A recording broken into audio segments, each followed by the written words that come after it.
Pascal Viré est devant nos caméras aujourd'hui. Il est président de l'association Saône-Rhin Europe.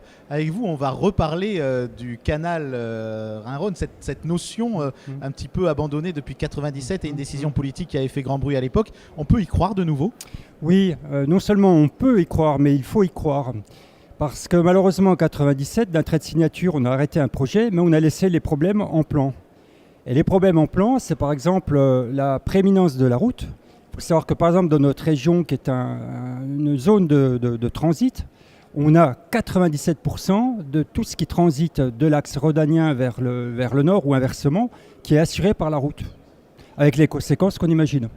Aujourd'hui, c'est donc absolument essentiel, ne serait-ce que pour des raisons écologiques, de refaire des projets sur cette liaison et de faire en sorte que les marchandises puissent remonter par le fleuve. C'est effectivement pour des raisons écologiques, parce qu'au niveau des gaz à effet de serre, de la pollution atmosphérique, des nuisances sonores, des accidents, des encombrements routiers, tout ce que ça coûte à la collectivité, il y a effectivement un intérêt évident pour les régions traversées, et je dirais même l'ensemble de l'Europe. Mais ça a aussi un intérêt économique, parce qu'on l'oublie trop souvent, une voie d'eau, c'est une voie structurante, parce qu'elle sert à desservir des régions. Et ça permettrait notamment de créer des plateformes logistiques ou des zones portuaires créatrices d'emplois qui seraient des emplois durables. Et ça permettrait également, puisqu'on est actuellement pas très loin de Marseille, de développer l'Interland du port de Marseille, qui est considérablement handicapé par le fait que son Interland ne fait que 500 km, alors que les grands ports du nord de l'Europe ont un Interland qui fait pratiquement le double. Alors en fait, donc, on va rappeler un peu la géographie. Quand on part de Marseille, on remonte le Rhône jusqu'à Lyon.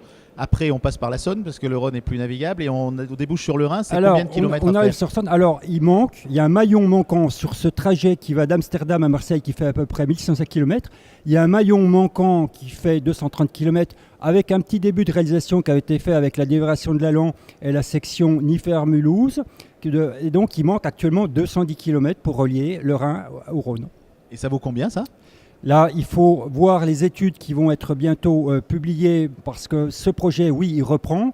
Il y a une étude qui a été faite par le Conseil général du Haut-Rhin en 2007-2008 qui a donné des résultats positifs. Et surtout, en 2009, le Grenelle de l'environnement, avec son volet transport, a remis sur l'ouvrage un projet de liaison Saône-Moselle-Saône-Rhin avec un débat préalable et des études techniques de trafic qui vont être publiées à la fin de cette année. Et si on veut être optimiste, ça serait pour quand ? Alors, avec du volontarisme, on pourrait quand même imaginer que vers 2035, cette liaison Saône-Rhin soit ouverte à la navigation. Ça veut dire que sur l'autoroute, on verra beaucoup moins de camions ? Oui, parce qu'on peut à peu près reporter 20% du trafic actuel de poids lourds est transférable et, comme on dit, fluvialisable. Ce serait vraiment, pour la planète et pour notre économie, un bien énorme. Merci.